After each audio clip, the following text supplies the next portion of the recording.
Content warning. The Adventures in HellwQrld podcast talks in depth about QAnon, which means we have to talk about all kinds of child abuse and violence against people. Listener discretion advised.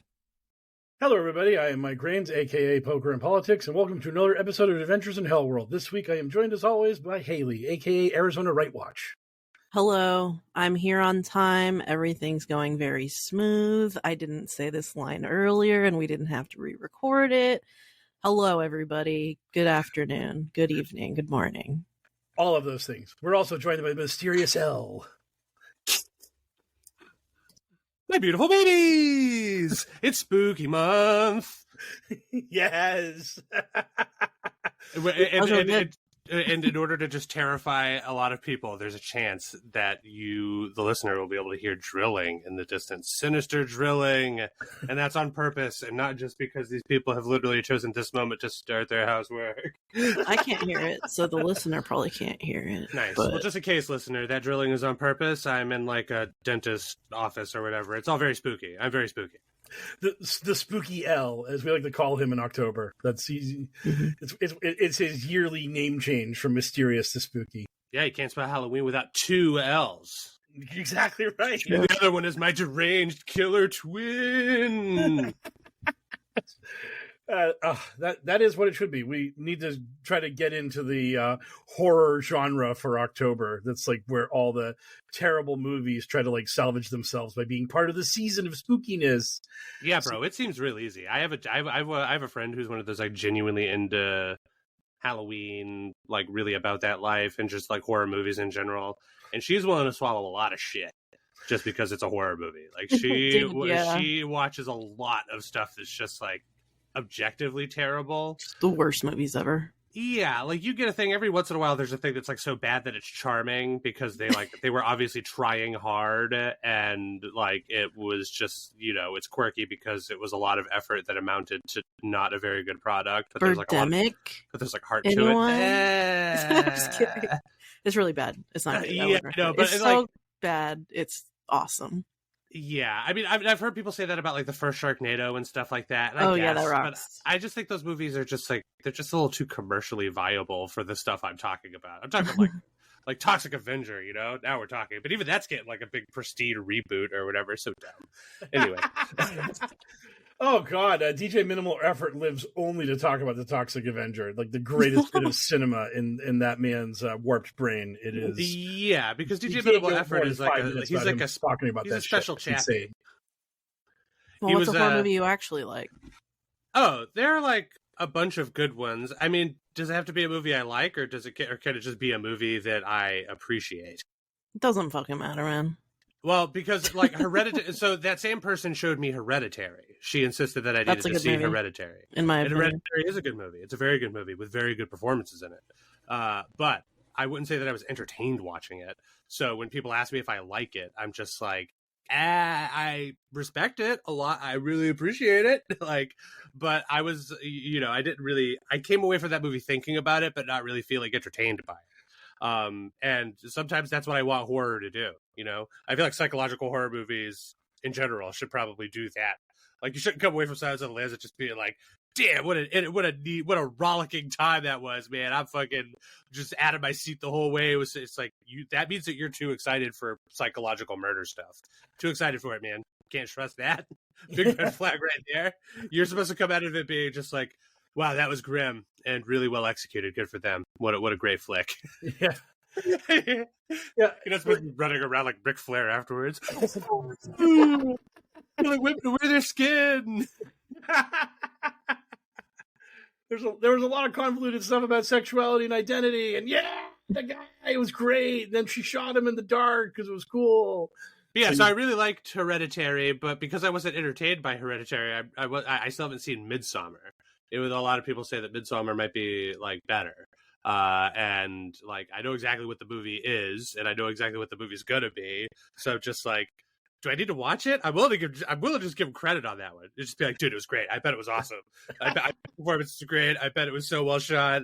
I bet it really made you think at some points. Just so good. But I don't want to watch it. Live your true self. Don't watch anything you don't want to watch. It was like Breaking Bad. I remember that L's take on Breaking Bad was mostly, do I just want to just bum myself out for a long period of time? Because it's a well-made show, but it's just like, man, do I really just want to like be upset?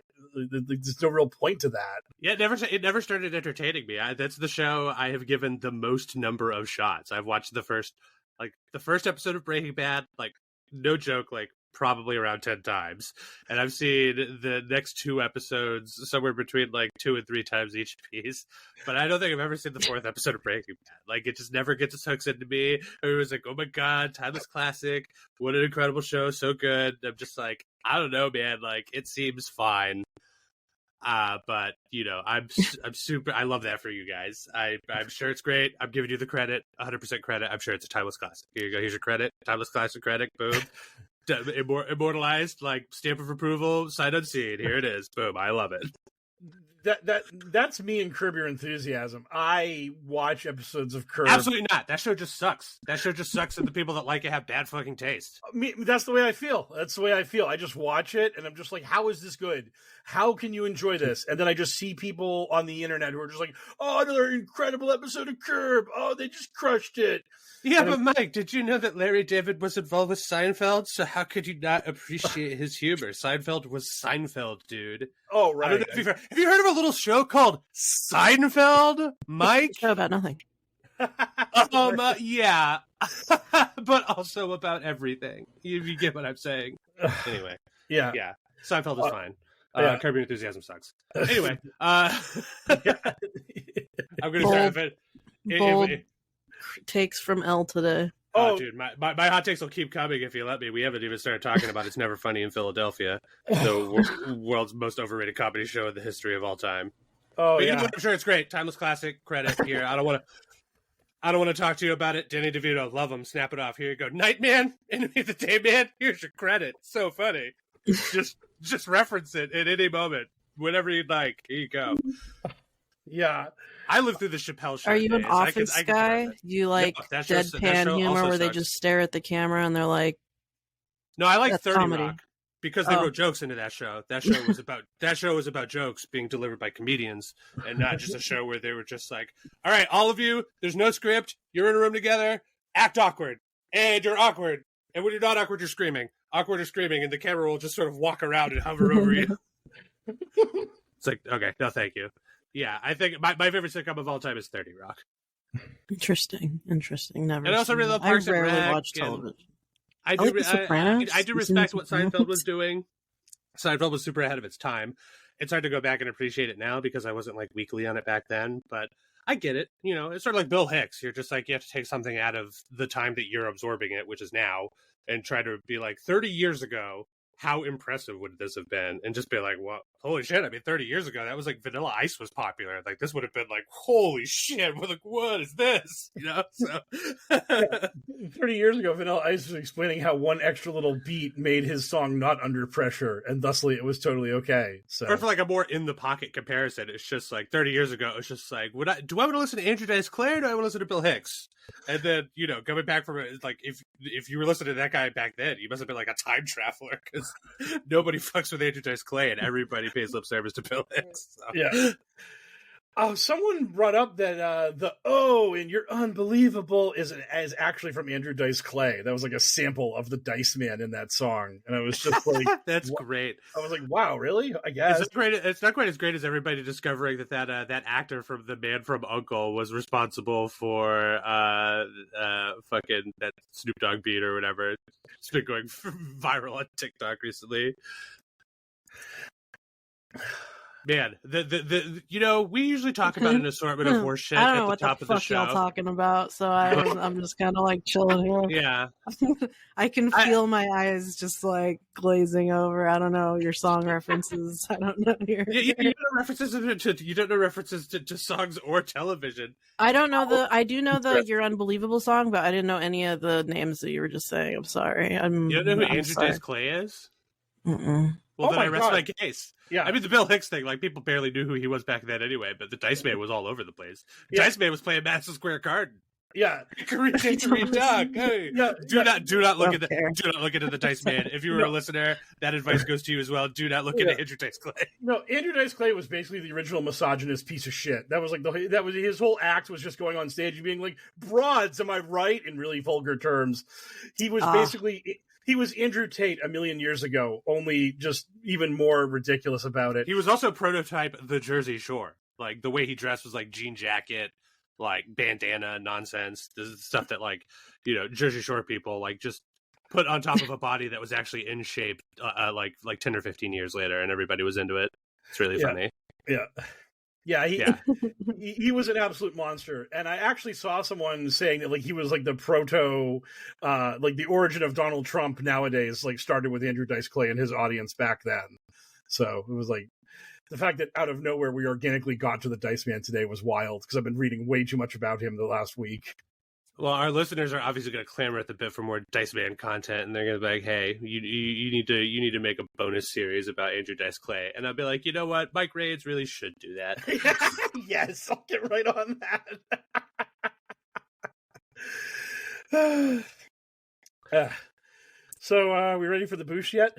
Yeah, I guess so. I mean, Haley looks like a deer trapped in headlights. And I'm honestly, I was like, should I go grab my coffee? You've already delayed us plenty, young lady. you had to escape out of the back of the Cyber Ninjas Elite Security vans. I'm sorry. I was on time, everybody. It was been a good morning. I'm definitely awake. Yes, we're all bringing our A game. All nothing but 98-mile-an-hour fastballs. We're the best. Yes. Okay, playing the boosh bump now.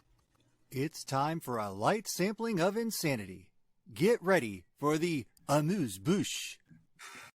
All right, first order of boosh business for the week. Our favorite person whose pants are constantly on fire, George Santos, is back in the news this week. Mike, why are we talking about the one whose pants continuously are on fire?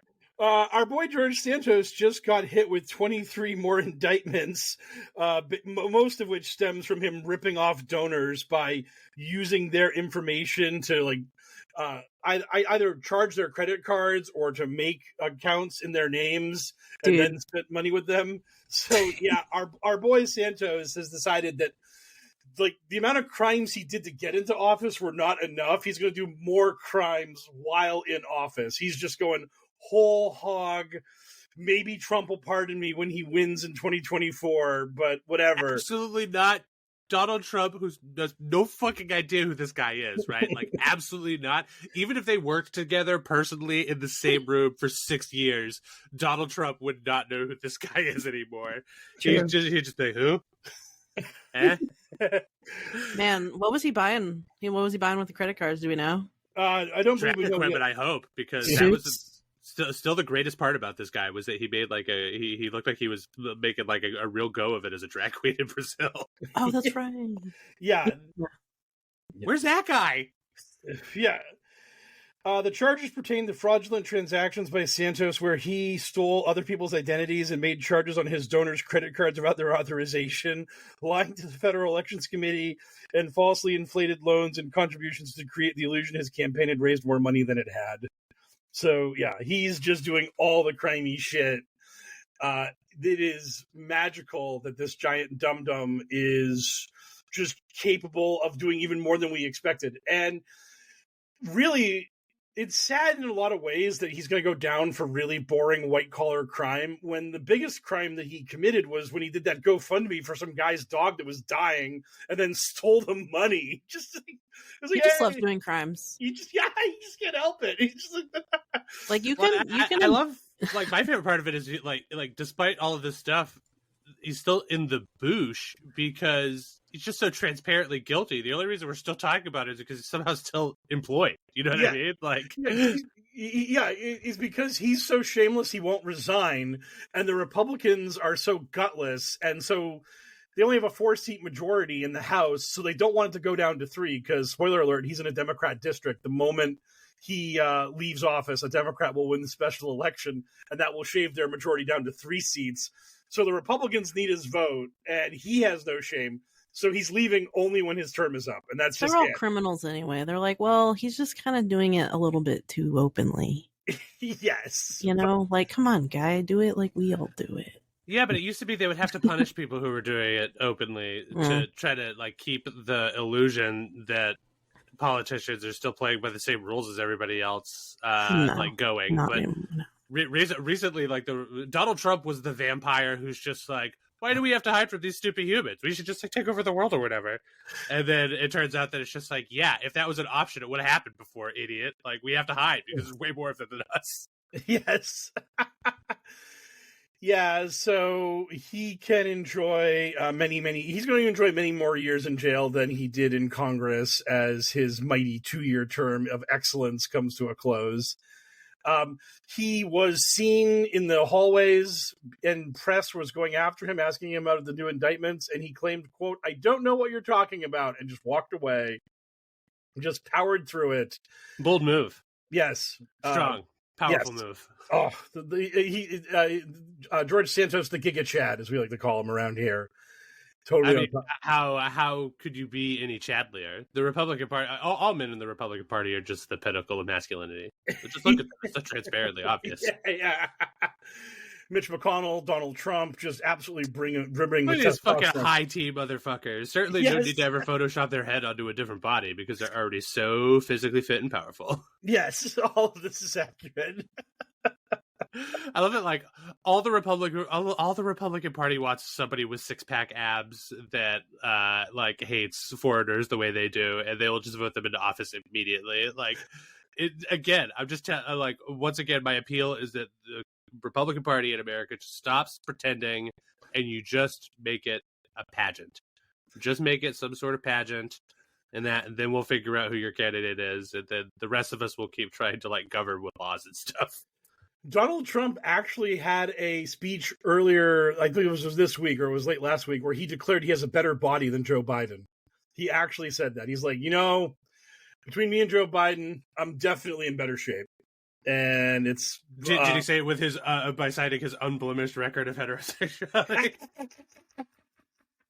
If only he had. Oh God! If Donald Trump had cited his unblemished record of heterosexuality, that would have been incredible. I love the idea that he's like checking out Joe Biden. He's like, yeah, Biden ain't ripped like I am. I'm definitely more swole than the current president. I mean, fucking prove it then. I don't know. Yeah. Who do we have to talk to get these two to just settle it in the ring? Right, yeah. They should fight. That's how we should figure out who's president. They should fight to the death. That'd be funny. Oh, absolutely. I like our chances. I like Team Biden's chances in a fist fight with Trump for the right to the presidency. You know what? Let's fucking Hunger Games this thing. Just combine it. Every party that wants a shot has to throw a pageant, and the pageant determines their candidate, and then the candidates all get together and they fight to the death to determine who gets to be president of the United States. Yes. We should do that. It's kind of like reverse Hunger Games. We make the elites fight to the death. Bro, I'll tell you right now. And if a bunch of them kill each other, well, that's just how it goes. You know, it will immediately solve how it goes in the story. Our 70-year-old president problem. We're not going to have any more of those when it comes down to like where there's like, all right, here's a beauty component, here's a talent component, and then there's a fight to the death. Yes. They just be like, yes, the 23-year-old president of the United States.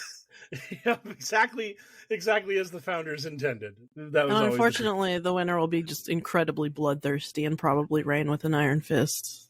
So I mean, maybe that's what the country needs.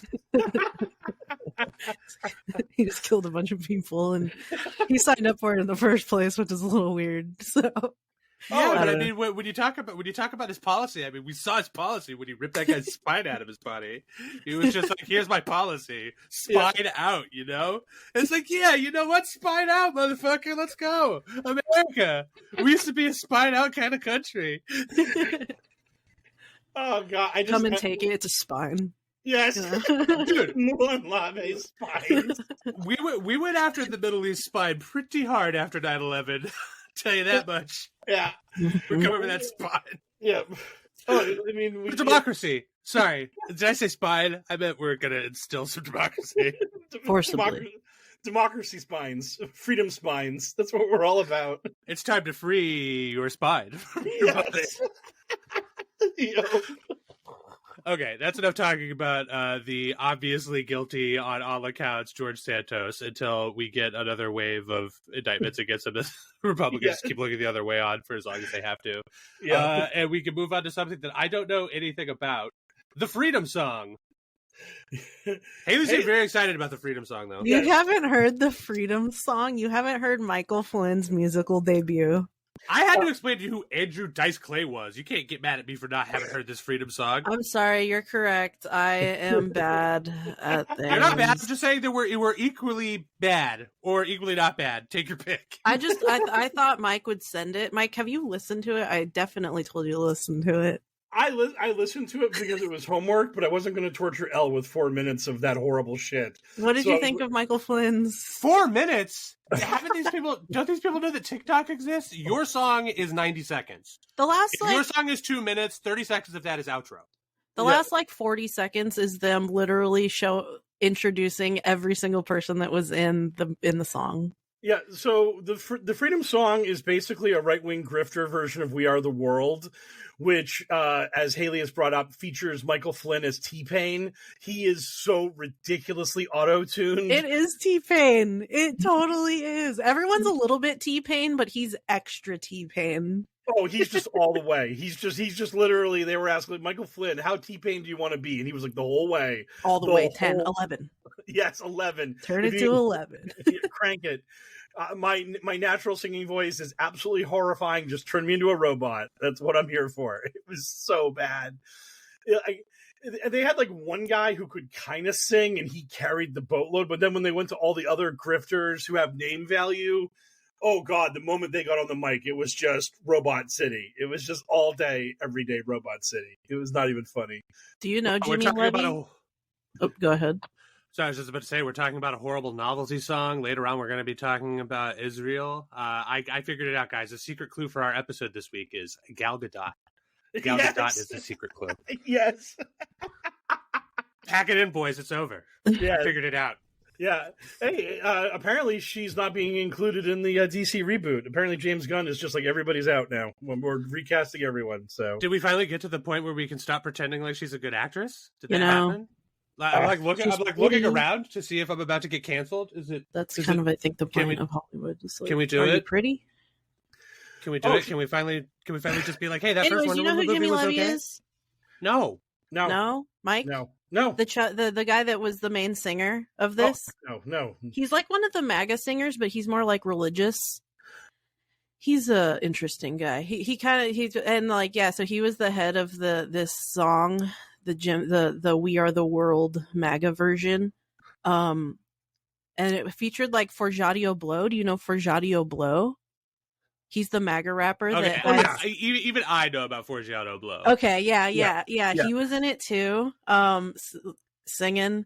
Jimmy Levy was an American Idol guy. He was a failed American Idol contestant. I don't even know how far he made it, but he and his sister both tried out for American Idol. She's also one of the singers. There's a woman that's also in the music video that is related to them, who I don't think she ever sings. I don't think they ever give her a clip to sing. She was fucking filled out of her mind in that. She was just kind of sitting there drugged out kind of looking. She's the opposite of the Boss Tones hype man. She's like the Freedom Singers chill girl. She's just stay in the corner and keep everybody chill with you barely breathing and looking like you've OD'd or something in the background. You guys just don't get it. She was channeling mid 2000s Atlanta energy. I think she was channeling psychic energy. Because that's what she is. She's a celebrity psychic. She was just on Scissorp. They all look like that. Scissorp will make anybody look like that. This lady is I read her predictions. The other relative of Jimmy Levy that's in the song, who doesn't actually sing. She just does she's just watching Keeping Up with the Kardashians and I think these two are gonna hook up. And then the next week they do, and she's like, you guys see? I totally got it right. I am a psychic. I'm sure. I mean, tricking people into believing that observations of things that are happening around you are predictions from the future is the hallmark of any flim flam psychic. Liz Crokin is in this, Mike. Yeah, that was did you like they called her an investigative journalist? Oh yeah, I saw Liz. Liz has been hyping it. Like Liz, a lot of her timeline is people saying the Freedom Song is going viral, and it's like, no, it isn't. It actually, this song has nowhere near the juice rich men north of Richmond did, or any of that stuff. And they tried so hard to make it pop, and it just absolutely didn't. It absolutely had no pop. Some of the if you have enough skill, you can make something go viral, but they definitely don't. The like conservatives, absolutely not. They do not have the juice to will a thing to go viral. When stuff goes viral for them, it's organic because there's like an actual sentiment behind it that people are like reacting to. Because, you know, like it or not, even the stupidest person can intuit when they're being like fucking just sold to by soulless corporations. Most of the times they're just happy to do it, myself included. You know what I mean? Like, people are just like, don't you know that this and this or whatever is wrong? And I'm just like, no, I know, but like, I'm part of the system, man. Like, I can only fight against it so much as to function. So, calm down. There was a Pussycat doll in this song. You guys remember the Pussycat dolls? I thought I was like, what the fuck is this? Like, it's I guess when you have one in five. The Pussycat doll went solo. Yeah. The lead Pussycat doll was the only one with any talent. And this is not the lead. This is Jessica Sutta. Anyone ever hear of that name? No. There was a lot of there was like a Bachelorette contestant in there who like had some DWI charges and like illegally carrying weapons charges, which I thought was funny. There was a pastor that you'll think is cool and funny, because we always talk about liquid death. This guy kind of went viral because he thinks that liquid death is demonic. He's a pastor that talks about liquid death. See, even the strongest amongst us can be tricked by marketing. Those people are literally just putting water into cans instead of plastic bottles because you can recycle aluminum easier than plastic. But it's called liquid death. Okay, it does look spooky on the outside. It's a little spooky. It has tricked many people into thinking it's beer. I'm sure tons of kids have been tricked. Or an energy drink. Man, I really need something to pep me up. Pop open a can of this not even carbonated water. Just regular ass can water. Can of water. But it's demonic. We got a mini Carrie Lake. We got another one, folks. There was a call woman. Those Carrie Ponds. Boom, nailed it. Carrie Puddles. There was a woman that was only introduced as news anchor at OAN, but she used to be a Good Morning Arizona anchor, and she used to also report as an anchor in Tucson. She's like won Emmys here, and now she reports for OWN and sings in the Freedom Song. In the Freedom Song. Okay, so aside from like a soulless co-marketing cash grab thing, to what end did they make this song of freedom? What do you mean? What's the purpose? Yeah, but why? Usually when you get a bunch of quote-unquote celebrities together for a thing like this, there's a cause. Money. This was just... Besides the money. Obviously money, yes. Money's the reason for everything. Freedom. Yeah, I think that's the main reason why this song didn't hit or go viral or anything. Because it didn't actually have a cause or there wasn't like a thing like saving the children or exposing corruption or anything. It was mostly just a bunch of right-wing grifters whining about how they're oppressed and how their oppression won't actually defeat them and they're still going to rise up and be strong and they're going to get their freedom. Like the opening of the song is the line, "You can take all our money," and it's like, who's going to take your money? You right-wing grifter person. Who is going to like rob you? The evil IRS, taxes, the most generic bullshit in the world. The reason why We Are the World hit was because you had a lot of stars and they were singing about the kids. We're trying to make the world better for the next generation. And that's like a universal, timeless thing that you can go for when you're a bunch of right-wing and featured real celebrities. Oh, yeah. but I mean, even if you like have like hack celebrities and you're just talking about protecting children or saving the environment, just universally boring good things, you can get some traction. When it's just Michael Flynn being like, the government's out to get me and that's a bunch of bullshit, but it's like sounding like a robot saying it, nobody cares. It's like, fuck you, Michael Flynn. We don't care. This would be like Alex Jones complaining about the globalists with auto-tune under it. Like, Doesn't matter. That'd be sick. I mean, that one song I've heard of him singing about the gay frogs is like a real banger. Oh yeah, that's a good one. Yes. See, if that went viral, I would understand, because like one would assume that the message behind it was ironic, so that would give me like an emotional thing to connect with, and then I could just be like, Goofy Novelty song, yeah, I'll listen to that. Right. There's nothing to this. This is a weirdly dumb song that's trying to be earnest by a bunch of very unearnest people just out to make $1.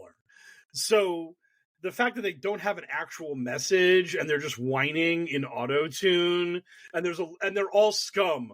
As Haley has like really pointed out here, there's nobody in this group that a normal person would look at and go, "Oh yeah, I like the cut of their jib.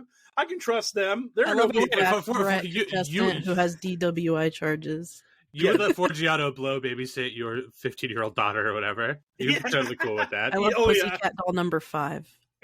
Yeah, dude, we got to talk about this King Bao though. There's an MMA fighter in it. His real name is Joel Bauman. He's appeared on Jim Watkins' thank God. show. Who?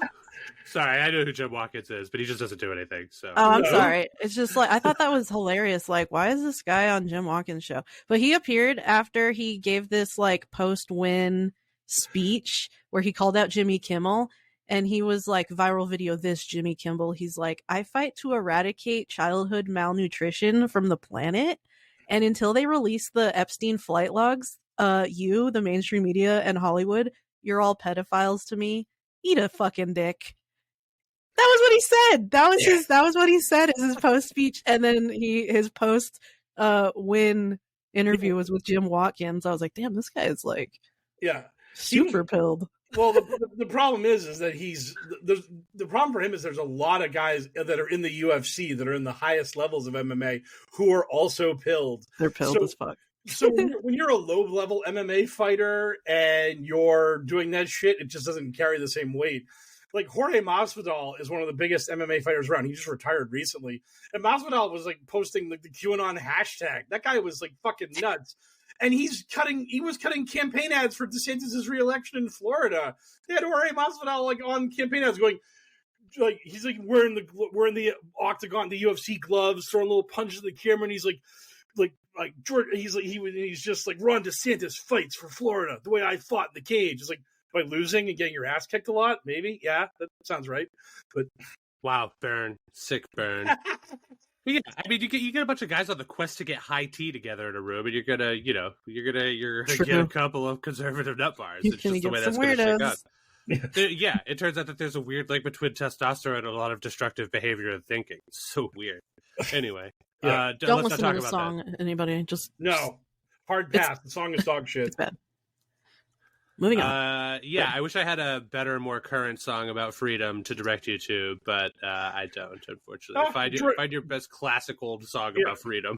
George Michael, Freedom. Let's do this. Yeah, that's a good one. Yeah. You know what, Haley? You don't know what that is. Don't pretend. Honestly, I forgot who the artist for that song was. I'll cop to it. That was me who forgot. Like I could think of the song very clearly in my head, of course, but I was just like, who did that? Yeah. I was more of a New Kids on the Block kid back then, because I was living in a house with like 16 girls at the time. So wow. That was, Wow. Yeah, Nice. it was very bizarre. I remember very little about my life during that point, and I feel like I should have been old enough to form memories, so I just don't pull on that thread very much. I do remember a lot of New Kids on the Block, and a lot of Barbie dolls. Very interesting. Anyway, moving on to our last Boosh topic and our most Arizona-focused topic of the week. It's so weird how we can manage to get at least one every week, right? Carrie Lake running for Senate. However, apparently Ballard not so much, though, according to Mike. Of course, I don't know who that is, because why not? But I'll let the two experts talk about Tim Ballard like every week, and you're like, I don't know what this is. No, is this another guy that we've talked about repeatedly? Which one is this? It's the Sound of Freedom guy. It's the guy that's not. There we go. Okay, I know them by their deeds. They've all. I'll handle Ballard. Haley can handle Lake. So Ballard was apparently going to declare his run for the U.S. Senate in Utah this week, but this got derailed because he has been hit by a lawsuit from 5 women accusing him of sexual misconduct. And in there, Shocker! No way. yeah, no shit. I couldn't stifle that one. No. Yeah, so I could think of exactly. level. I can think of exactly one crime he could be guilty of that would just be a little more on the head. yeah, And I'm waiting for it to come down the pipeline. Trust and believe. yeah. So our boy Ballard apparently was paying a psychic to talk to him about what was going to happen to him in his life. Dude, this lady's like a through line in the story. She's the psychic. That's wild. Yeah, so the psychic declared that he would eventually become U.S. Senator, U.S. President, and then become the Mormon prophet and usher in the second coming of Jesus Christ. So Tim Ballard was literally just going to save the world.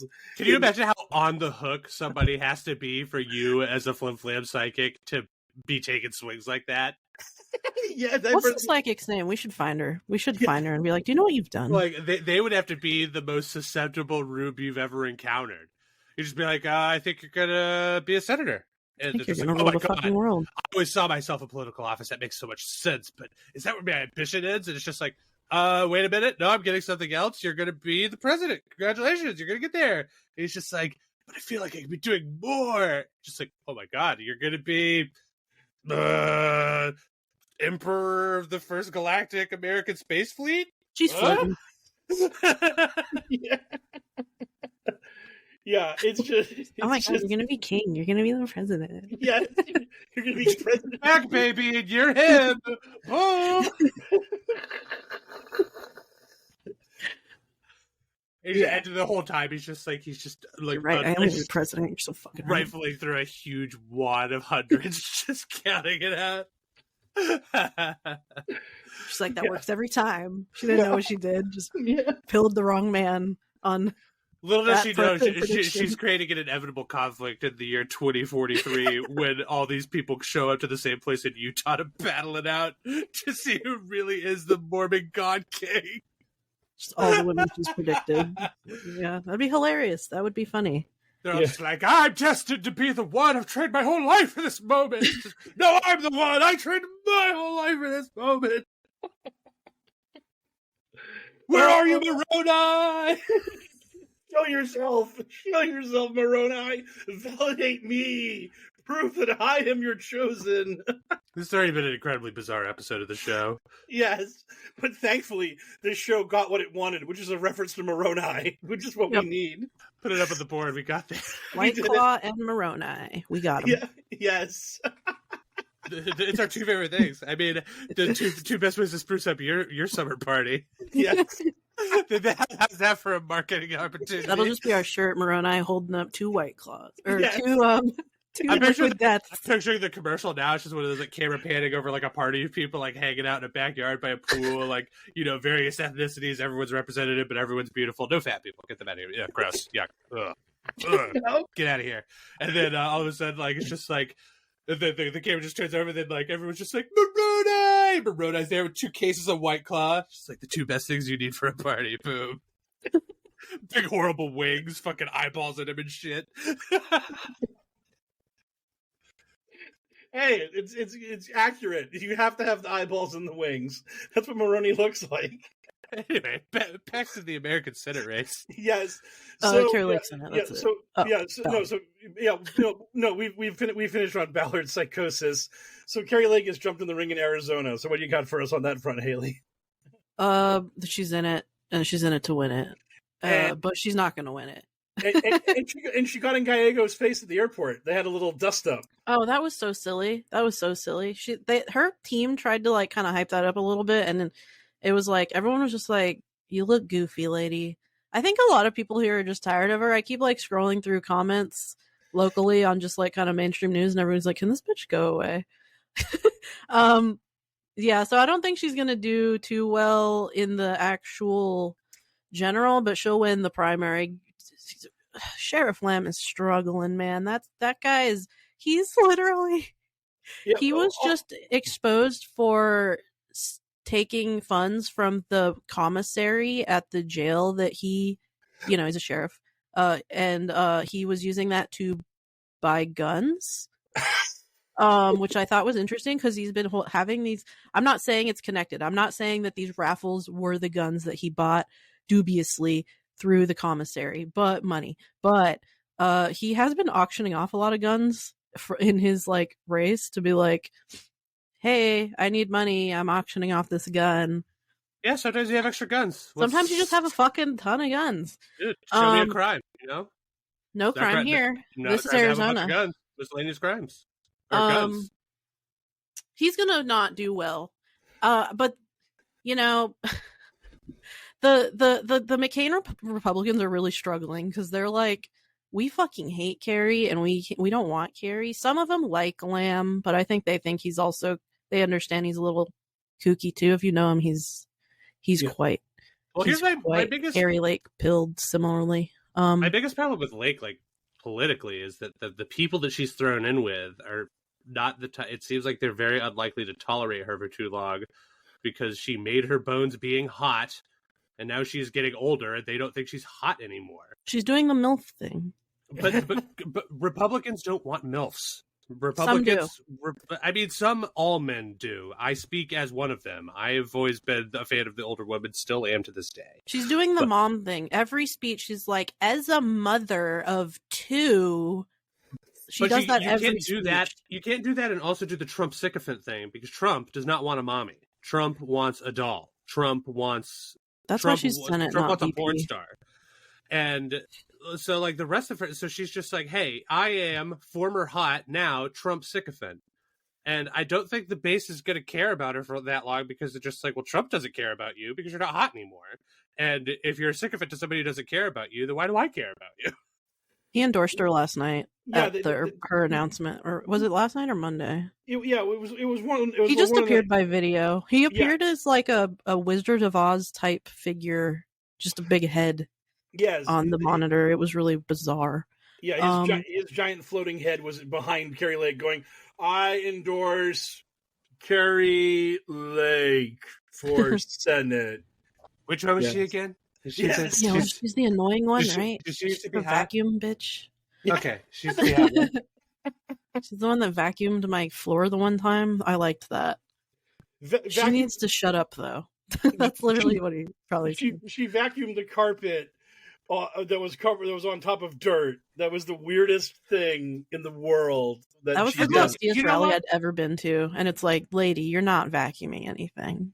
You're not getting that carpet clean. You know what? It was the moment I've liked her the most, personally. But again, I'm one of those guys. That's nice, though. She will, unfortunately, get at least be on the ticket, but oh yeah, she's gonna be the nominee. Gallego will probably win, which is very funny because he wouldn't have stand a shot a couple of years ago.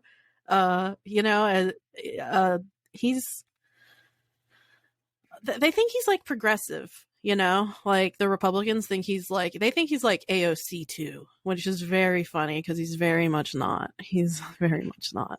Well, that's the way they treat every Democrat. Every Democrat is this extreme leftist radical who impose his weird views on us. He's Latino, so it's like, oh, this guy's a little intense. He's Latino. Yeah. Republicans are pretty fast and loose with their labeling. I mean, I'm still not convinced they know what a socialist is. I know. They call him a socialist all the time. It's very funny. But you know who they actually hosted? You know who the like McCain type Republicans actually hosted their big dinner with, like their big campaign go dinner? For it. Like it was Chris Christie. Oh, thank God. Chris Christie's going to move to Arizona. That'd be the most glorious thing in the world. It's like, what a waste of time. So that's who they're putting their money behind is Chris Christie. They had a big fundraiser for him. They had a big fancy dinner for Chris Christie. Oh my God, I hate to cut you off, but I just realized that we goofed off for longer than normal. I just realized how deep into the episode we are. We should probably get to the news segment if we want to answer any questions. It was the damn song. Yeah, the Song of Freedom and all of my talk about how I hate sitcoms or whatever. Anyway, we were all culpable. Let's move on to the headline news. We can do that now then. From the digital headlines to the digital front lines, it's Q's in the news. Okay, how can it not lead in the headlines this week?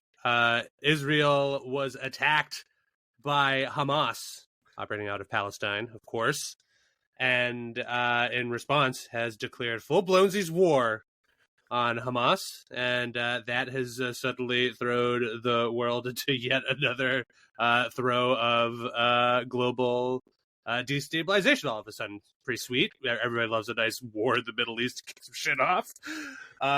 So, you know, we're obviously going to have to cover it. I'm not sure exactly which parts we're going to cover, so I'm just going to throw directly over to Mike.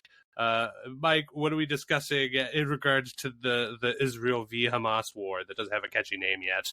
Yeah, so the main thing that I was going to get into with this whole ordeal is the fact that back in the good old days when Twitter existed and actually let real news sources report things, you could kind of trust them to be a voice in social media to have up-to-the-minute breaking news and information about this sort of stuff.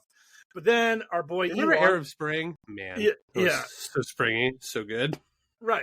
So then our boy Elon threw $44 billion at these people, took the place over, and proceeded to drive it into the fucking ground as hard as he possibly could.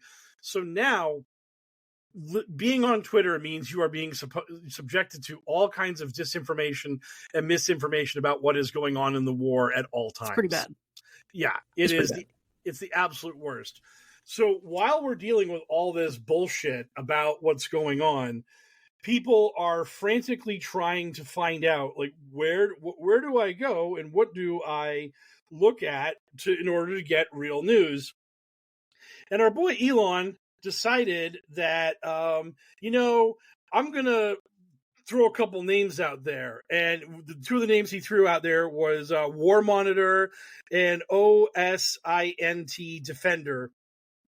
Both of these guys fell for an AI-generated image of the Pentagon being blown up, not during 9/11, but it was like recently in the last couple of years. There was like talk of a bombing that hit the Pentagon, and both of these guys posted that there. War Monitor, when people dug into him, saw that he had a bunch of anti-Semitic comments telling like people like "mind your business, Jew" and other stuff like that. And then beyond the anti-Semitism, War Monitor also had a post where he was like, "Hey, everybody, if you want to see all the like gruesome casualties and brutal war videos, I'm creating a paid subscriber service so you can look at all that stuff, not on Twitter." So he was creating a gore OnlyFans to try to make some money off of the conflict. And that's cool and normal. Thanks, Elon. Yeah, again. Yeah, that is who the person who owns this platform should be directing you to get your news and information. I will say, before we get too much deeper into this, for the record, both myself and I'm assuming my co-host recognize that the immeasurable human atrocities happening in the war are more important than the Twitter aspect of war. But the Twitter horseshit and dunking on Elon is the part where we're qualified to discuss. So we're going to do that while touching on the other stuff when appropriate. But yeah, we're leading with the Twitter thing. Conspiracies. We're not war. We're a comedy show and not a news show, but we do have to touch on it. I do think it is interesting how it's fueling like just conspiracies at the AZ Mexico border. Like a couple of far right media came to the Arizona, Mexico border, like that Real American News, fuck Ben Bergquam or whatever, to just like film brown people down there and be like, look, Hamas is also down here. We should kind of do the same thing. They're like literally begging for war with Mexico. So they're kind of like creating these like, conspiracies down at the border about Hamas also being down there. Yeah. So, I mean, they're obviously the same. Mexico just fired 5,000 rockets into America the other day, right? And also Mexicans and like Hondurans and Venezuelans are the same thing as Palestinians, correct? Right, exactly. They're all brown to me, Right. I'm a real American. I was born here. My parents were born here. Their parents were my parents were born here. I was born here. Right. So the circle of hate just really hits all the points, it's like border conspiracies. Yeah. Anti-Semitic conspiracies, Islamophobic conspiracies. It's just been a time on the timeline. You know? Yeah, this is I'm seeing a lot of fear mongering from people like Laura Loomer and other right wing dipshits who are talking about, hey, the Hamas has their sleeper agents crossing the southern border. They're all in America. They're all waiting for you. Donald Trump Jr. posted something where he said, if you haven't bought an AR-15, you really need to do that now. And it's like, why? What would my AR-15 do to save me from a surprise attack? Like, you will sense with your precognition the missile rocketing towards your house. Then you will get to your roof, and with your mighty AR-15, brack, boom, turning away from a dramatic slow motion explosion shot because you are the main character, bro. And that's why you need an AR-15, says the guy at the gun counter. Right. And guess what? After you buy this AR-15 and blow up that missile, you're going to get very popular and you're going to become a senator, nay, president, nay, Mormon prophet. Yes. Nay, king of all cosmos. Yes. Charlie Kirk tried to be like, oh, Hamas has the same strategy as Black Lives Matter. They're the same thing. Did you see that post? Yes. Yeah, it's just like every right-wing grifter is like, here's the group that I hate. I hate Black people. I hate immigrants. They're very this group. Here's how they're connected to this situation and how, it's just like just a bunch of brilliant minds speaking right now. It's really just creating this little Russian nesting doll of hatred and anger and just finding. Yeah, you just gotta. You have your out group, which is Hamas, and now everybody that you also hate gets tied to Hamas, so the out group becomes more demonized and more vilified because that's your goal. Mm-hmm. And anyone who shows support for Palestine, note, Palestine does not equal Hamas. Anyone who shows any support for Palestine is then Hamas and is then bad.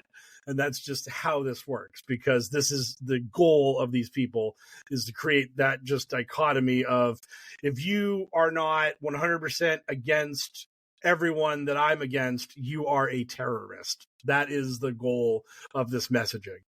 There's a lot of like open calls for genocide on the timeline, which is also just like, or just in general, not even the timeline, just in the open, in the ether, which is just like, I mean, look, not for nothing. I'm not saying it's the right thing to do, but you just rip that Band-Aid off. Whoop, and then no more problems. Hey. Palo who? What is Stein? I don't know what you're talking about over here. It's always been Israel. Yeah. I just think people are absolutely insane.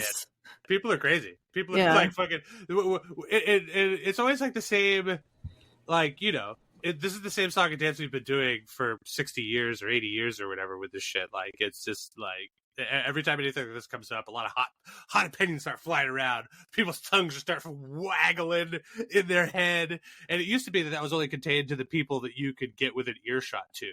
You only grab somebody by the collar and just be like, hey, we should kill everyone in Palestine. That would solve it. And you're just like, okay, bud, calm down.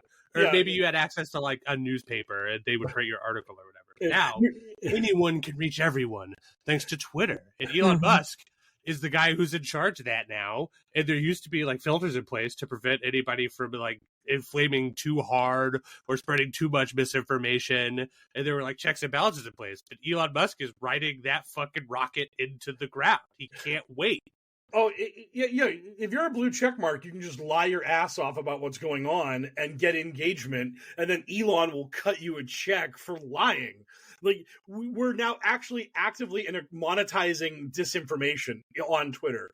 The entire system is designed for bad actors to act in bad faith and then be rewarded for it by the guy who owns the platform. It could not be a worse system if you tried. It's like the absolute worst fucking thing that's going on. Like, right now, I'm living in these two realities where there was an atrocity of some kind that was committed against Israeli children. And in these two separate realities, one side is just claiming that it didn't happen, and another side is claiming that it did happen, and there's no consensus. And because no one actually has information, we can't get the consensus. So it's just like, oh my God, now we're never gonna be able to agree on anything. We're just gonna actually live in two different realities in perpetuity from now on. It's gonna be great. I think it's more like 50 realities. Like everybody's lining, living. though, Huh? there is good news. Hmm? It's a sliver of good news, but it is good news. Hmm? This has finally shown such a spotlight on how terrible the former Twitter has become for society, and how that like it's gotten like some big names have chosen this moment to just be like, wow, everyone's talking about how shitty Twitter is. I'm out. It's like a good PR move for me to publicly denounce Twitter now. So you've got people who are just like, hey, I'm leaving. Like, I had like X million subscribers or whatever. I was doing pretty well here, but like this place sucks now and I hate it, so I'm leaving. And you can find me on Blue Sky or whatever. So it's like cold comfort, but it's comfort nonetheless. Like there is some headway finally on getting people out, enough people out of Twitter. Please so just allow video, Blue Sky, please. Yeah. Please. I mean, yeah. Or and an integrated GIF keyboard would be just like aces. Get a good one. Please. Integrate good GIFs. But yeah, anyway, like my problems with Blue Sky notwithstanding, it's just like at some point Twitter will complete its evolution into X, where it will essentially just be the National Enquirer of social media platforms, where it's just a bunch of fucking right-wing cranks like sharing conspiracy theories with each other. And that would be dangerous in its own right. And I'm not saying that that's going to rule or anything, but it is the only way you could possibly ever make any money out of it, which is what Elon Musk is on paper trying to do. Yeah, unless he's intentionally tanking it for some sort of grand tax write-off or something down the line. Elon turning X into a slightly more profitable version of Gab is like literally his win condition at this point, which is ridiculous and sad because that's not what he wanted. He wanted to be the big boy that controlled like the social media thing. But I think he's crazy now, but we'll just wait until Joe Rogan's on it. Then, boom, everyone's going to be like, oh shit, Elon stole Joe Rogan away from Spotify. Now you can only get your Joe Rogan experience on X. I can't message people anymore that I don't. They're like limiting DMs now, like even more so. They already limited it to like 60 a fucking day, and now I can't send messages to people that were not mutuals, which is like, can you fuck off, Elon? And then I haven't been able to post. Well, I tried to post some video from our trip, Mike, and it just wouldn't upload. Like, the site is broken and it sucks. I'm mad. I'm mad as hell. I need to reach out and put a digital hand on your shoulder, Haley. And it's okay. I actually do like Blue Sky. Consolation. It's pretty chill. That's good because Twitter is only going to get worse. It's not going to get any better. Right? It's going to get worse before it dies. Yes. Yeah. Like, let's be honest. X, when Twitter became X, it got put right into hospice. I mean, there's no two ways about it. Like, it was a dead man walking as soon as Elon Musk decided he wanted to make it some sort of conservative crank utopia. Yeah, because all the truly famous people are at some point going to have to be like, no, yeah. Like my PR team who ran my Twitter page told me that there are too many Nazi mentions now, so Taylor Swift am leaving your platform or whatever. And that's right. once that exodus starts, there's no coming back. Oh yeah, I mean that's the thing that's like so funny is you just have all these people. Anyone who posts anything on Twitter who is center to left, the top 50 replies are all blue check marks calling them a demon or a George Soros funded piece of shit or accusing them of being transgender or whatever. I mean, you just are creating this echo chamber where anyone who just wants to be like, hey, I'm a non-political pop star. My new album's coming out in 2 weeks. I hope you all listen. And then everyone's just like, check out this deepfake I made of you. Look at it.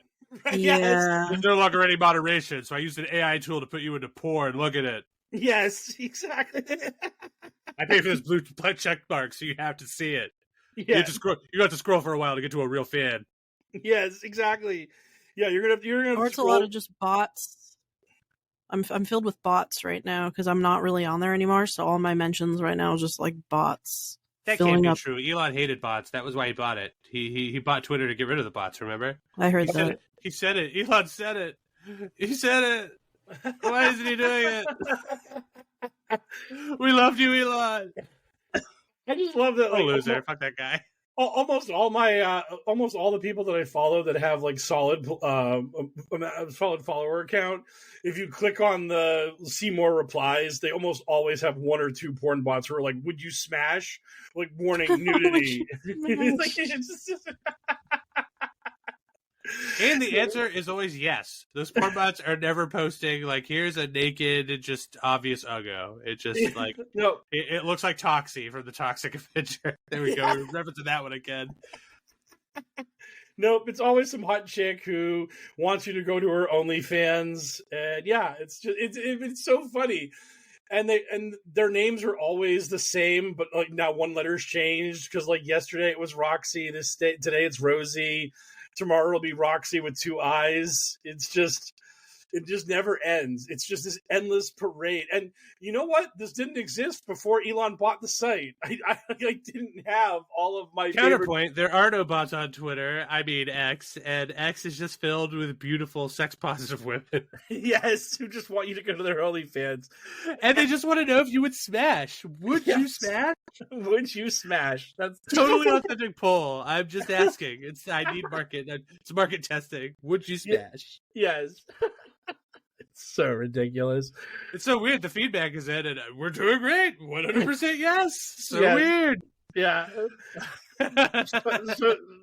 So strange that desperate lonely men on Twitter see an attractive woman and look, yes, I would smash. Were that an option? Yes, I'm totally in favor of it. So beyond all of just the general X problems with this shit, we also have the world of QAnon and how they're reacting to what's going on in Israel. And QAnon's reaction to this is basically that it's an inside job, that this is the new 9/11, but instead of Mossad hitting America, Mossad hit themselves. And that the deep state had made a decision that we, as Americans in the world, we gave up on Ukraine. We figured out that everyone was lying to us about Ukraine. How are they lying to us about Ukraine? We're not going to explain that, but you just have to accept it. Everyone wised up to Ukraine being bullshit, and now that everyone figured out Ukraine was bullshit, the deep state had Palestine attack Israel, aka Israel attacked Israel, and now they're keeping all that war money flowing through. Like Congress is going to approve like $20 trillion for Israel, and the deep state's going to get its war grift going, and and they're probably going to fund Ukraine with Israel and all this shit. QAnon just trying to make understanding of the military-industrial complex. Yeah, I mean, yeah. Like, I kind of get it, but like, I don't get it. They're the kings of that. They get so close to the point, and they just veer off, and like they take just like a wild. They miss it a lot. Yeah, you kind of see what they're doing. you can you're just like, oh my god, they're about to make like they get so close to talking about making a good, like getting to like a good socialist. You point. don't have to hand it to them, but there are points in there. I'm not handing them shit. Streams of consciousness. I'm just kidding. I'm just memeing. But yeah, God, they're just so dumb in that way. I just love it. It's another way they're just immune to hypocrisy or whatever. So anything's a win, and if you say otherwise, you're wrong. So this is obviously a big win for them because now everybody's not thinking about Ukraine anymore. Mike, your mind is so brilliant.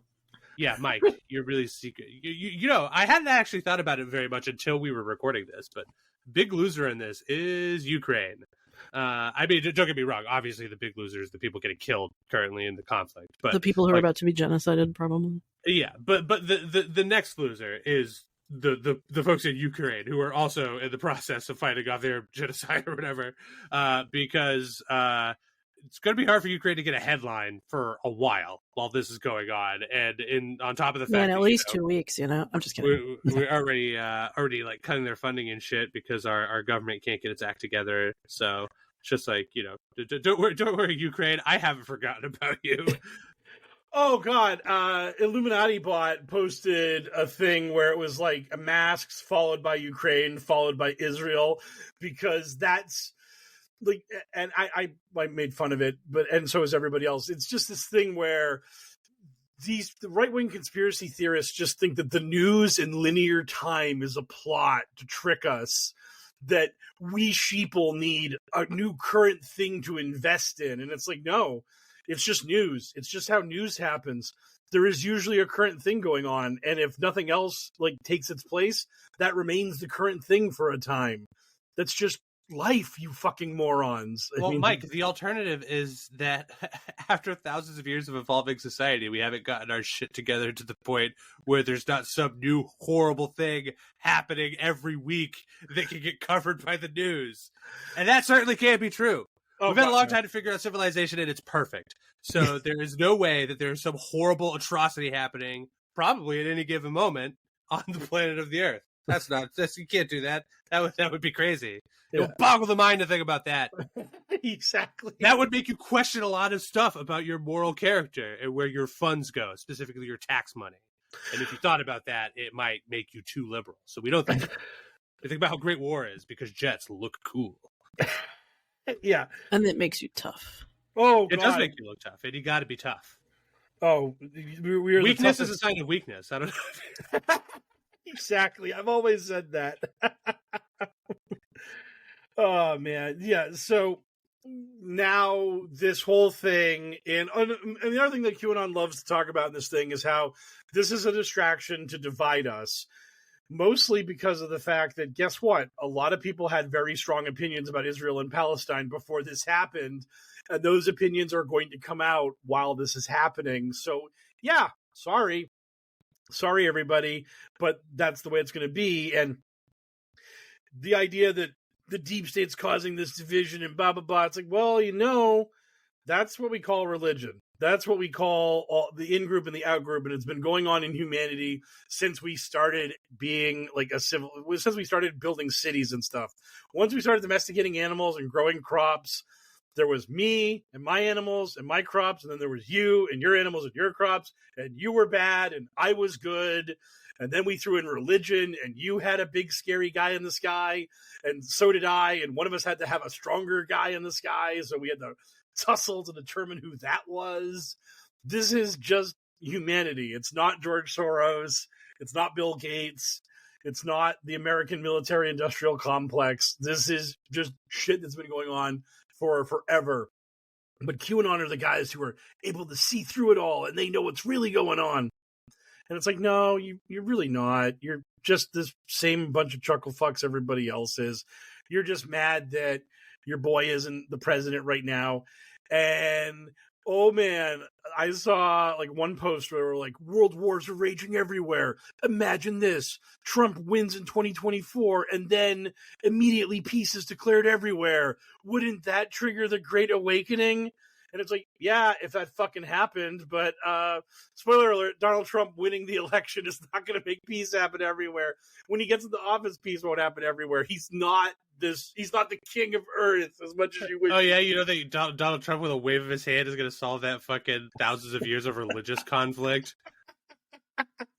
Yeah, the Israelis and the Palestinians are just like, oh shit, Trump's coming over. We better get our house in order. Oh no. Like, and it's then, like, all right, motherfucker, who gets the mosque / temple on the mount? So with your big plan, just tell us. Just give us a little sneaky peek. Who gets it? Let's see how they feel about it leading up to your big decision. And then some Palestinians like, wasn't Trump president for 4 years already? And someone's like, shut up. He was laying the groundwork for his omni-peace plan. Right. Yeah, exactly. She's like, I needed 4 years of development time, and then I needed to get the second presidency, so then and only then I can announce my parallel Earth machine.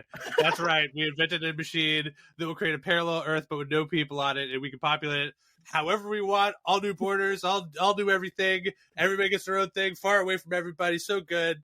I'm Donald Trump. Enjoy my American presidency. I have the authority to do all of this. Yeah, the military-industrial complex was actually geoforming Earth 2 behind our back. That's what's going on now.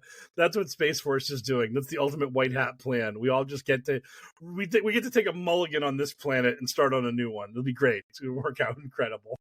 Yeah, the second planet's going to be great. And for whatever reason, its climate's going to be really different because there's not going to be a bunch of like buildings on it already, and people are going to be very confused. Yeah, like, what's going on? Why is it? Why this isn't my Earth? And then that's what they'll go to war over. Because they would just parallel Earth would immediately find a way to go to war with regular Earth. Yes. They'd be like, we want to be Earth 1. It's like, but there's like historical precedent that you're not. They're like, we don't give a fuck. God damn it. We've always been at war with parallel Earth. Yeah, since time immemorial. Yes. That's why it's just like every time that NASA's just like, hey, we have an aliens announcement, I'm just like, is it finally, hey, we found aliens that in theory could attack and kill Earth? Because that is the only news we could use. Because that might be the one and only thing that could get rid of some amount of global conflict on Earth, is us uniting to kill aliens.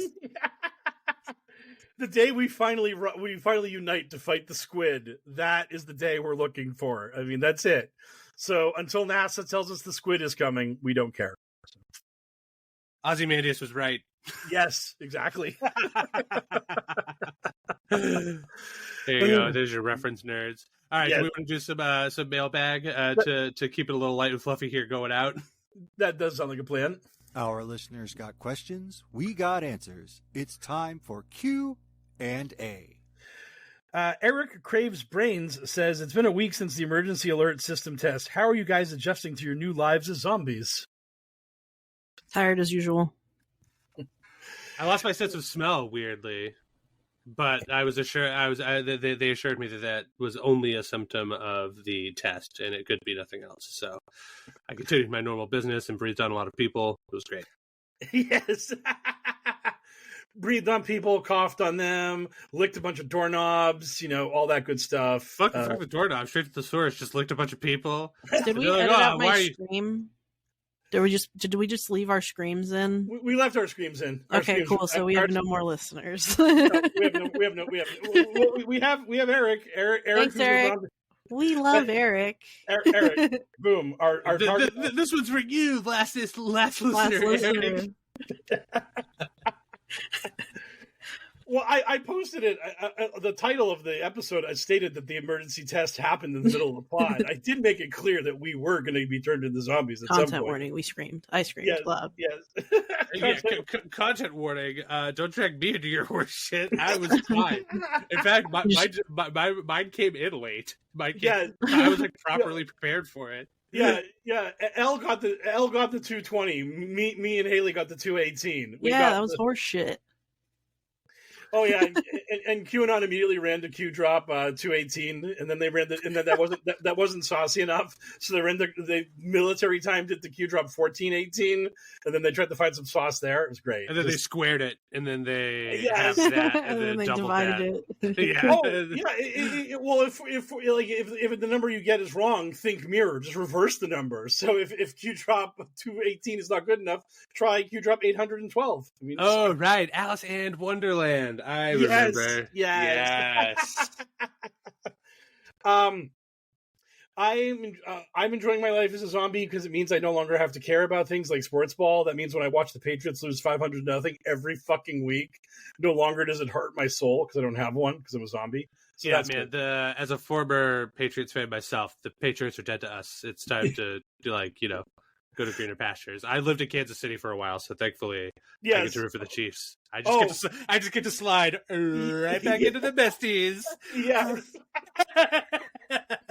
Hey, I lived in Vegas for 5 years, so every time the Bruins fucking gag away a playoff series, I get to be a Golden Knights fan. So boom, Stanley Cup. Yeah, it's just us Homer Simpson disappearing into the bush and then reemerging with new sports gear on. Yes. Exactly. Yeah, what a bunch of fair weather bitches we are. But you know what? Go Chiefs. And, yes. The Patriots, you were dead to me. Yep. Patriots, you were dead to me between the years of 1997 and whenever Drew Bledsoe almost died, and you'll be dead to me until you fix that shit again. Yep. Pretty much. That's how this works. So thank you for the question. Spencer Watson asks, do you think the prevalence of reality-denying ideologies is more related to the ease with which grifters can inspire fear on the internet, or to a greater decline in public trust due to greater public knowledge of the failings of institutions and government officials? Wow, you're asking too much of us at this time of the day. Sir, please send your dissertation to my email. Yeah. No. Oh, wow. Yeah. Just way to provide us a question. Just get you dunked on immediately. No. I'm not going to do your homework, sir, but I will. I'm just kidding. I will do your homework if you email me. I'm not going to. I can't. My brain processing. I was late, sir, to this episode. My brain processing power is not up to snuff for this question. I barely processed it. I'm sorry. Haley was not paying enough attention to the question to know what it actually even was. That's true. No. What I really think is going on is that fear is a very powerful way to sell things to an audience. And I have noticed a lot of QAnon and right-wing grifters recently, like especially during this whole time with after the attack in Palestine. All these guys are like, oh, look, this is what they're going to do. Now that they got Israel going, this is how they're going to fund their war machine. This is how they're going to do X. This is how they're going to do Y. This is how they're going to do Z. This is how they're going to manipulate us. This is how they're going to do all this shit to manufacture consent. And you read all these posts from all these people, and most of the people that I follow believe in QAnon. And it's weird because Donald Trump has just magically vanished away. Q has vanished away. The heroes of the story have just melted into the background. It's all fear porn. It's all evil. It's all deep state. The bad guys are doing bad things, and they're running this shit, and it sucks. And that kind of operation is really what triggers like the fight or flight mechanic, that fear response that gets people going. And once you've gotten people nice and scared and riled up, then you start doling out a little bit of hope. Then you start reminding people that maybe Donald Trump can come in and fix this mess. Maybe Donald Trump can save this shit. Because you need a little hope. You need a little carrot after you've hit him with the stick a bunch. So you basically you use the stick a lot, and then you dangle the carrot for a little bit. Then you pull the carrot away again, go back to the stick, and keep doing that. And you just keep people on this. I've talked about it. It's like the QAnon treadmill. It's the hamster wheel of fear, hope, disappointment, and then back to fear. And you just keep people running on that wheel, and you keep them not thinking more than like 2 weeks into the future. Keep them scared, keep them nervous, then lie to them a little about how something might turn this shit around, and then it never does turn this shit around, and on and on and on. And I really, that I think is the main driver. Our being concerned about the failings of our government. Well, Republicans are working hard to make that a reality. They're literally part of the system right now where we don't have a speaker. We don't have a House of Representatives. They literally can't vote on any funding bills for Ukraine or Israel or anything until they actually fix their own shit, which they don't seem capable of. So I think it's the former more than the latter, but there are people who are working hard to make sure that you notice, oh yeah, by the way, the government sucks and it can't work because Republicans can't govern. So it's great all around. It's absolutely fantastic all around. Well, there we go. I don't think I have anything more eloquent to add than that. I mean, Mike is the closest thing we have to like a conspiracy theory expert on the podcast. Yeah. I would just, I could throw out a wacky pop culture trick. Just be like, people are inclined to believe about a different reality than the one they live in because multiverses are hot. They're hot, hot, hot. You know? Yes. This is one of those situations. Their conspiracies are already going through the fan fiction verse metamorphosis.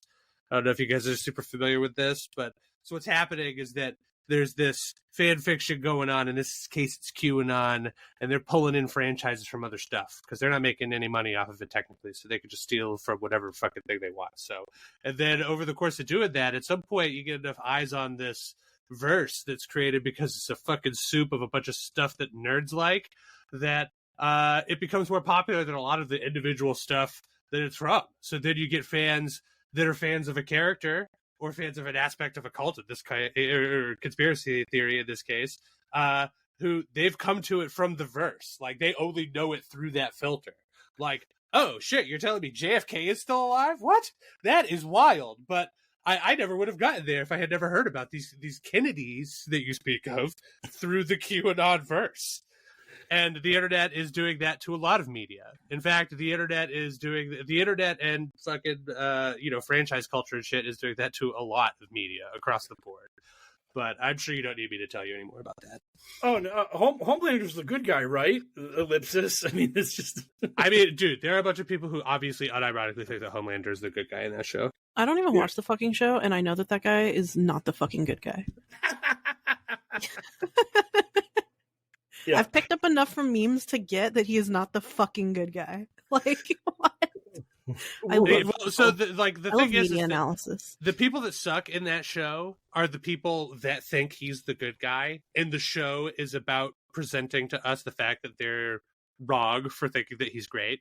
But then there's obviously a segment of viewers that will see the version that is presented that is supposed to instill in us repugnancy because he's just like, this guy threw a rock at me. I blew his fucking head off with my laser vision.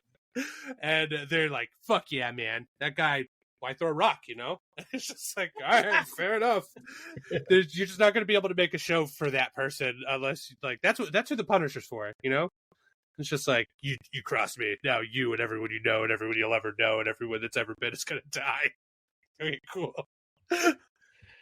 And finally, in the mailbag, Snorlax CPAP asks, with the QAnon grifters singing the "We Are the World" version of with Flynn and Laura's Alley Cat screech of "Won't Back Down." Oh yeah, Laura Trump did the "Won't Back Down" auto-tuned horrible mute song also. When is the pod going to jump on the music trend? What song will HellwQrld cover? We're jumping on the music trend immediately. Actually, we're gonna have like a big, we're just gonna do remakes of every song that has hell in it, like Bad Outta Hell, Meatloaf, Hell's Bells, but it'll be Bad Outta HellwQrld. And HellwQrld's Bells? Yeah. HellwQrld Bells. That really... I like this idea because it really just takes like a little bit of audio editing. We just get the original song, and then when it gets to that part, we just crudely splice in us going, "World." And then that's that. Yeah. Oh come on!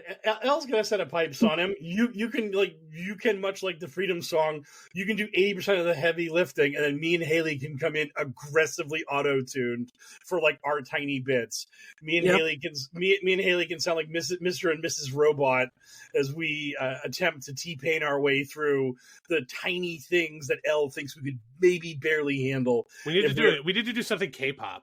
Because K-pop is in, and most K-pop songs have a dumb rap breakdown for one or more of us to do. And who doesn't love a nice Caucasian person rap breakdown? Yes, that's what it'll really appeal to that same base. I mean, look at Forgiato Blow. He's white, right? I think it's hard to tell. He's got 1 billion face tattoos. But obviously, you want that guy talking about. He's just like, yeah, I just don't think they should be talking about funny stuff in my kid's school, And he's got face tattoos, and he's got like some like big, like big fake titted like lady just being like, I'm gonna suck your dick. He's like, yeah, you could do that later. And he's just like, anyway, yeah, I'm just saying, I think that Jesus Christ is Lord or whatever. All right, I gotta go do white rap. See ya. Sick. White rap for Trump. Good stuff. You're making a lot of people with a lot of talent look real dumb by comparison, you dickhead. That's one of the, I love that. What you just brought up is the whole thing where these people are like, Christ is king, Trump 2024. And it's just, there could not be a more unreligious, unchristian man on this earth than Donald Trump. And yet this is the guy you're photoshopping with Jesus all the time. And I even see QAnon people like bring it up, but they defend it preemptively. And they're like, God gives imperfect men jobs. And they just like, oh yeah. Yeah. I'm just imagining God, Almighty God, being like, man, who can save America right now? Oh, like my only option's Trump. Fuck, gotta go with Trump here. Couldn't have found anybody else. He was the only guy I could pick out of the hat for the job of saving the world. So. Well, yeah, you just went for the most physically fit guy. You picked him out easily in the lineup because he's like 6'4" and like 230 pounds of pure muscle or whatever. Yes. Yeah, he's absolutely small. And boy, what's he doing? He's lifting up his shirt, and he's got Chinese soldier abs. It's over. He's got the Chinese 10-pack. It's the return of the Chinese 10-pack. My God, there hasn't been anybody that physically fit in this podcast in a while. Yep. One Adonis. Yes. Oh, man. So I don't really have any songs to cover because anything that I covered would be destroyed. Cowboys from HellwQrld. Cowboys from. but that lazy route was your thing. I'm giving him a song. I'm helping us all out. I'm sorry for helping. I honestly, I think Mike Rance only knows like 30 song titles. They're all garbage tracks, and he doesn't want to ruin any of them. Is there any garbage tracks about hell? There's a lot of stuff about religion. I don't think there's anything directly about hell itself. Which wow, way to fucking fail us in our moment of need, garbage. Yeah, we're calling you out, Shirley Manson. As of this moment, the podcast wants nothing to do with you. And also, Mike Rance specifically hates your guts. Yeah, all of these things are accurate and true. Oh man. Okay, don't worry, buddy. You don't need to come up with a song. We're done. You can just take us out. You can start taking us out, Chief. No, what I was gonna say is, what's our last question is, what are you guys looking forward to? Well, yeah, that's why I've been taking us out. Our final question of the week. This gets us into our familiar routine. Yes. Oh man, but the thing I looked forward to every week is talking about Haley for not having anything. You can look forward to that next week. Well, okay, you said you got something this week. Why don't you lead? It's Friday the 13th this weekend, or this Friday. So I'm gonna get a crappy tattoo. Probably I'm gonna go try to find one of those Friday the 13th this upcoming deals. Friday. What date is that? It's I think the 13th. I hear it's a Friday. Yes. I'm gonna get one of those like crappy tattoos that they're like, oh, $13 tattoos. That's funny because Sarge, I believe, does that every year. Really? So I've never done it. Shout out to Sarge, who I know has done it at least multiple times. Maybe not every year, but he's definitely done it a few times with friends. So I just want a crappy tattoo. Just something crappy. Just give me anything. Hey, it's a good day for it. They're usually cranking them out at a reduced rate. Actually, the local shop down the street from me is actually doing a Friday the 13th special. I will not be partaking because I do not have any tattoos, and when I decide to get one, I think my first one is obligated to me by the power of friendship to my friend who's a tattoo artist. All right, I remember that. I remember your sacred oath that you made there. Yes. Well, rock on. I hope you'll send us a picture of whatever crappy tattoo you get on Friday the 13th once it heals and isn't covered in like actual viscera and gore. Your very flesh peeling away. I am speaking of flesh peeling away. I am excited for my sense of smell and taste to be gradually returning, so I can eat the delicious flesh of many a thing.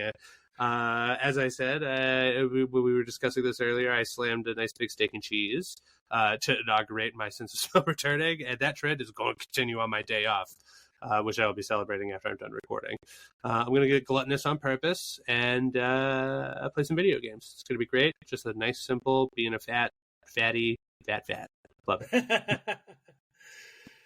I'm looking forward to the fact that hockey has returned. So again, I get the bandwagon my Las Vegas Golden Knights, who just raised the banner for winning the Stanley Cup last year. Wait a minute, whoa! I don't care if they're the defending champs. You got to be on team the Bruins until they have proven to be failures, right? You do still have a home team, mate. Oh, fine. I'll pretend to be on the Bruins bandwagon, but they're supposed to go off a cliff this year anyway, so we'll see. But they haven't yet. You have to give them the opportunity. I gave the Patriots a couple of years. I was like, restructure. Yes, do it. I mean, you lost a legend. You've earned a couple of years. Now they have earned nothing. They are worthless. No. They're all worthless. Yes, but. So I got hockey to look forward to. I always give Haley shit for her Arizona sports ball teams being terrible, but I have to eat my words because at this moment, your baseball team, which has been actually not a real sport, as Elle would immediately scold me for if I didn't bring that up, but your baseball team is about to upset the Los Angeles Dodgers in the playoffs, which would be awesome because fuck the Dodgers. They're dumb and awful, and they spend $100 trillion every year trying to win the World Series and fail at it. Our baseball team, you say, is doing good? The Diamondbacks? Yes, the Diamondbacks are up 2-0 in their series, and if they win one more game, they win the series against the Los Angeles Dodgers. This is the World Series? No, it's a lesser series. You still have many rungs to go to win the title. It's the climb to the series of the world for your baseball activity clubs. I was wondering why I was seeing Diamondback colors everywhere. There was some Mexican bakery that was like, we're selling the vintage colors, the purple and teal. Right. Conchas, and I was like, what's going on? Something's happening. Yeah, Usually when like people start getting too hype, I'm like, something's going on, sports world. right. Your Diamondbacks are playing tonight, and if they have to, they have 2 tries. They technically have 3 tries, but they're playing tonight and tomorrow in Arizona with a chance to eliminate the Dodgers to advance closer to the Series of the World, as you so described it. The coaches look good. Yeah, so that's cool.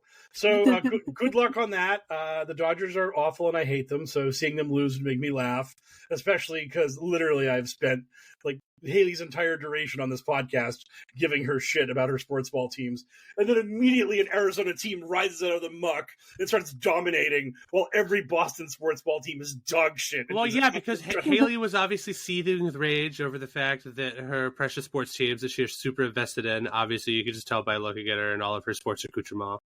Yes. She loves sports, and you can just tell. I'm super into sports. Yes, I'm so into sports. I am like maybe 3-4% into sports. It's a very low percentage. I know very little about sports. I like, what my favorite thing about sports is that sometimes when a team wins like a big game, people go so hype, they just destroy the city. They're like flip cars over. Victory destruction. Yeah, I love victory destruction. I think it's really funny. We got a lot of that in the New England area when people climb poles and they jump off of it into the crowd like. The Red Sox reversed I like the curse that energy. the same year that the Patriots won the Super Bowl, right? I remember lots of rioting happening around then. Victory riots, victory, yes. destroy your local stuff. Yeah, I love crime. Yep. I love who doesn't love crime? I love happy crime. Just people celebrating too hard. It's just like for legal reasons. The show does not endorse. I crime. don't. I was kidding. That was what we call a joke. You we only joke about loving crime. Yes. Don't send us any counterfeit money. I mean, what's so? It's like, what? You guys gonna get mad that I like seeing a guy climb up a pole and jump off of it in a ceremonial dive after his team wins? It's fun. Oh, I was thinking about the victory flipping of a police car that lighting on fire. That's what I think of when I think of the riots. Pretty fun. I mean, hey, I could not speak to how fun that is because I've never done it. Me neither. I can't speak to the fun of it, so it's not. It's on the bucket list. I will say that it is fun to it is fun to look at stuff on fire. Like that's just a primal human experience. When you see something on fire, you're like, yeah. I love talking about sports. It's fire. That's a good note for us to take off on. So let's strap on our ice skates, I guess, and skate out of HellwQrld in the spirit of NHL hockey stuff for the week. Thank you, the listeners, so much for supporting the show with your precious ears. You can support the show even harder and still for free by giving us a 5-star review wherever you get your podcast from. If you have money and you'd like to donate it to the show, you can do so by way of Patreon at patreon.com/pokerpolitics. A donation of $5 or more per month gets you access to our whole slate of back catalogs. I'm sure you've heard this spiel on other podcasts before. You give us cash, and we give you more content. And you can get that transaction going at patreon.com/pokerpolitics. If you have money and you don't want to give it to us, we understand. You can do a lot of good with it in a lot of places, supporting the good side of whatever conflict is happening geopolitically at the moment.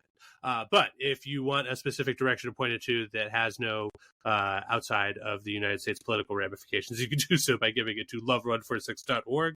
They're an organization whose vision is the end of child trafficking and exploitation, a thing that sucks globally. Across the board, we don't like it, and that is no joke. Thank you, as always, to DJ Minimal Effort for use of our intro song. We invoked his powerful name earlier because we were speaking about his precious Toxic Avenger. No social media for DJ Minimal Effort because he is more evolved than the rest of us. You can find the show, at least for the time being, because, we have to maintain our base, et cetera, et cetera. I don't know. For the time being, you can still find the show on Twitter/X at HellwQrld with a Q instead of an O. You can find Mike Rains on Twitter/X at PokerPolitics. You can find me, the Mysterious L, on Blue Sky at the Mysterious L, and Haley on Blue Sky at Arizona Right Watch. So, for another successful episode of the Adventures of HellwQrld podcast, I have been one of your hosts, the Mysterious L, and it's my season because I get to do this voice. But joined as always by my co-host, Haley, a.k.a. Arizona Right Watch, and our expert in all things QAnon crazy, Mr. Mike Rains. Good speed, Patriots! Spooky. Spooky.